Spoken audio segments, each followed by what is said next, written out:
Gibirahan ako ang akong umagbos nga tomboy. Maayong adlaw kanimo DJ Sam. Ingon man sa imuhang mga followers.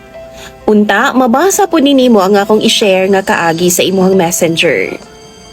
54 anyos na ko ni adtong panahon na DJ Sam. Ug 5 na pagkatuig ang milabay nga nahitabo ni mga butanga. Tawagan na lang ko ninyo sa pangalang Tito.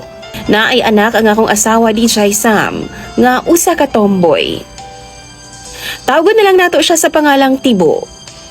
Ang among storya nahitabo sa dihang nag-inuming duha sa Panimalay, kauban ra pod ang among mga barkada.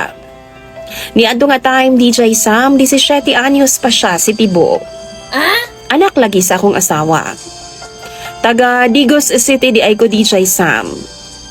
Mao to samtang nag-inuming duha, kauban ang among mga barkada. Daghan na jud ang among nahurot DJ Sam. Nananghid si Tibo nga matug lagi daw siya kay nahubog na siya pag-ayo.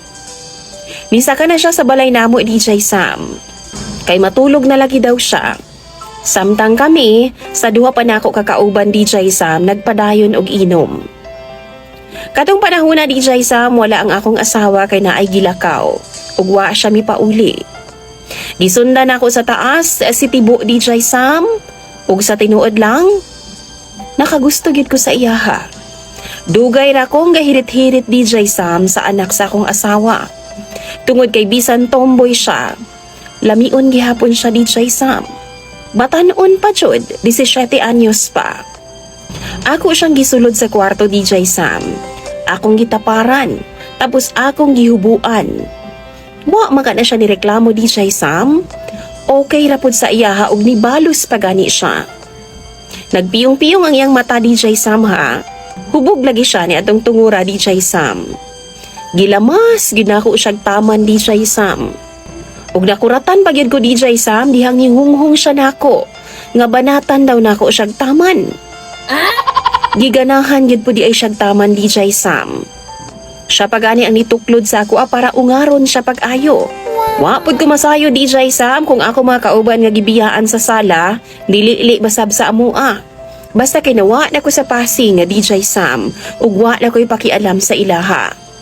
Pag humana mo, gipasuot tayo na ako siyang pantalon na DJ Sam. Ug nagpadayon-dayon ko sa inom namo sa baba. Si Tibo nagpadayon po sa iyang pagkatulog DJ Sam. Sukan ni adto DJ Sam no? Kung makahigayon mi ni tomboy, labi na og makainuming duha, magkurambusanay gyud mi. Wa gyud masayod niya na ang akong asawa. Ug naputo lang ang among kabuang, dihang murag nakahalata na si Mrs. Giundangan na lang pud nako DJ Sam, kay murag na konsensya naman pud ko sa among ginabuhat. 5 years na pud human nga wa na mi ana-ana ni tomboy. Pero ang ako lang, kaysa ako nang gikaingon, na konsensya ko. Pero murag ganahan pa man ko. Labi pa kay nagaisa ramig Panimalay DJ Sam. Usahay matintal ko nga magtanaw sa iyaha. Pero si Mrs. murag nakahalata na lagi siya. Unsa may angay na akong buhaton na DJ Sam ug sa imo mga viewers. Tambagi daw ko ninyo be, kay ako nang kalingawan og basa sa comment section. Imong Sander DJ Sam, Tito.